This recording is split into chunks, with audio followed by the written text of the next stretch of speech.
नमस्कार दोस्तों, स्वागत है भिक्षु।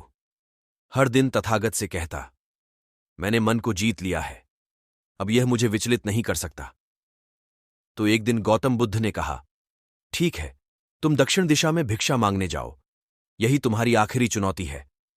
फिर अगले दिन ही भिक्षु ने व्याकुल होकर कहा, मुझसे बड़ी गलती हुई, लेकिन अब मैं दोबारा उस दिशा में भिक्षा मांगने नहीं जाऊंगा। यह कहानी शुरू होती है जब एक बड़े प्रदेश का राजकुमार अपना राजमहल सब कुछ त्याग कर बौद्ध संघ में शामिल हुआ।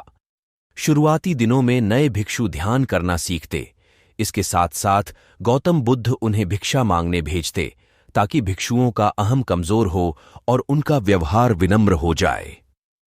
संघ में आने के कुछ समय पश्चात राजकुमार भी भिक्षाटन पर जाने लगा छुआ। शुरू में सब ठीक था, लेकिन कुछ ही दिनों में घटना घटी जिस कारण राजकुमार विचलित हो गया और उसने भिक्षाटन पर जाने से मना कर दिया।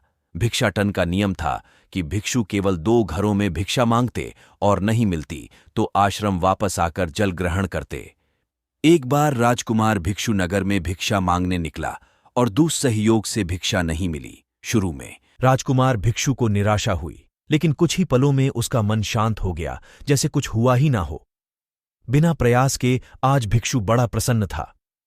उसने लौटकर गौतम बुद्ध से कहा, आज मुझे भिक्षा प्राप्त नहीं हुई, लेकिन मेरा मन शांत है। न किसी विचार ने मुझे परेशान किया। गौतम बुद्ध भिक्षु की सारी भावनाएं समझ रहे थे। तथागत ने कहा, अच्छी बात है, अब तुम कल महल की तरफ भिक्षा मांगने जाना। भिक्षु ने आज्ञा का पालन किया और अगले दिन भिक्षा मांगने निकल गया। कुछ देर बाद जब भिक्षु महल के आगे से गुजरा तो उसे अपना महल याद आ गया कि कैसे वह ऐशो आराम का जीवन जीता था। भिक्षु ने सोचा, महल में खाने को स्वादिष्ट पकवान मिलते और सेवा करने को कई नौकर होते और सभी प्रकार के सुख मिलते। ऐसा सोचते सोचते भिक्षु के मन में इच्छा हुई कि आज बढ़िया भोजन मिल जाए। तभी भिक्षु सचेत हो गया कि यह सब अतीत की स्मृतियां हैं और मैं केवल इन्हें देख रहा हूं। पुरानी यादों के ताजा होने से मन में कुछ इच्छाएं प्रकट हो रही हैं। यह भी मैं केवल देख रहा हूं। अगर मैं इन शारीरिक इच्छाओं को पूरी करने की लालसा रखूं तो मैं मन की शांत और यह जागृत अवस्था खो दूंगा।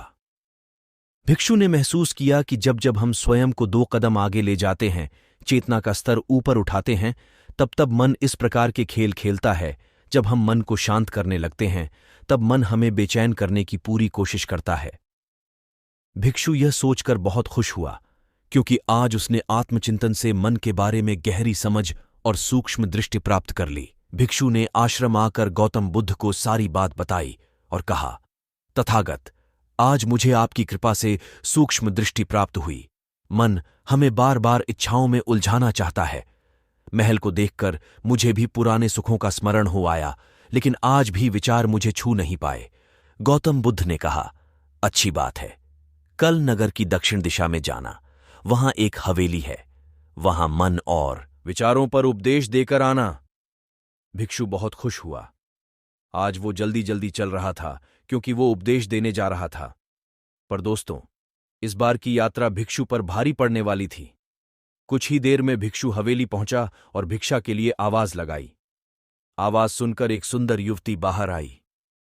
भिक्षु ने सोचा कि इस युवती की सुंदरता को देखकर मेरे मन में कोई विचार नहीं आना चाहिए, क्योंकि मेरा यहां आने का प्रयोजन तो इसको उपदेश देना है। युवती ने भिक्षु को प्रणाम किया और कहा, आइए पहले भोजन ग्रहण कीजिए। भिक्षु ने भोजन किया, फिर सोचा कि उपदेश देने से पहले थोड़ा आराम कर लेता तो अच्छा होता।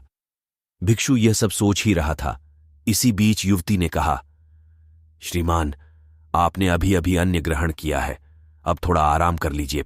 फिर उपदेश शुरू करना। यह सुनते ही भिक्षु सतर्क हो गया। जो योजना वह मन में बना रहा था, यह महिला वह सब बिन बताए करती जा रही थी। भिक्षु ने सोचा, यह सब संयोग है, यहां लोग भोजन के बाद आराम करते होंगे। फिर भिक्षु आराम करने लेट गया और विचार करने लगा कि महिला कितनी समझदार है और इसकी सुंदरता बेजोड़ है। अगर मैं राजकुमार होता तो ऐसी ही स्त्री के साथ विवाह करता। भिक्षु के मन में ऐसे ही कुछ विचार चल रहे थे। इतने में युवती फिर से आई और बोली, अगर आप राजकुमार होते तो मुझे उपदेश कैसे रहते भिक्षु जी? आप तो मुझे उपदेश देने आए थे ना। युवती का इतना कहते ही भिक्षु को स्पष्ट हो गया कि युवती तो मन पढ़ सकती है। भिक्षु घबरा गया और हाथ जोड़कर पूछा, क्या आप मेरा मन पढ़ सकती हैं? युवती ने कहा, क्षमा क्षमा कीजिए। ध्यान करते करते मेरा मन शांत हो गया है, इसलिए बड़ी आसानी से मुझे दूसरों के विचार अपने आप महसूस हो जाते हैं, उनकी भावनाएं समझ आ जाती हैं।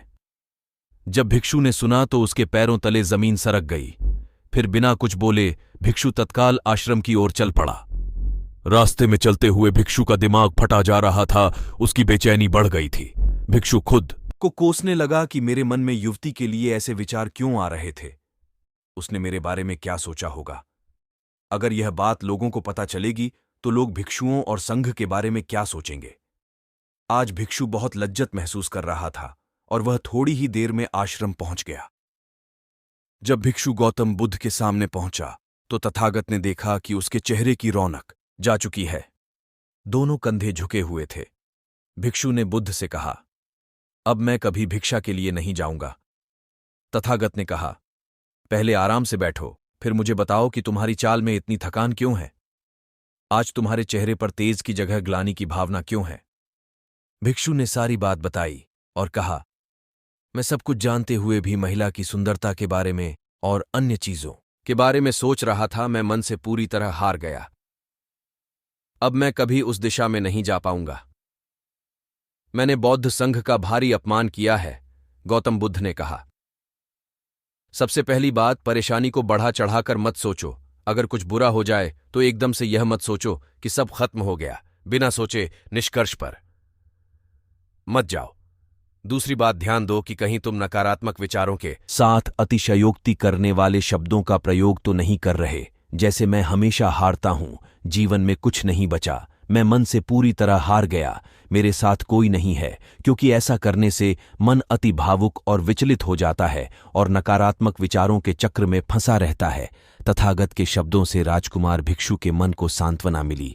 भिक्षु ने पूछा, अगर मैंने अपने मन को जीत लिया था तो फिर मन ने मुझे परेशान क्यों किया? गौतम बुद्ध ने कहा, सबसे पहले यह समझो कि विचार पैदा कैसे होते हैं। पहले बाहर कुछ हुआ, फिर उस घटना के प्रति अंतर्मन ने प्रतिक्रिया की, इस कारण शरीर में भावना या सनसनी पैदा हुई। धन्यवाद। वीडियो अच्छी लगी तो लाइक, शेयर और चैनल को सब्सक्राइब जरूर करें। धन्यवाद।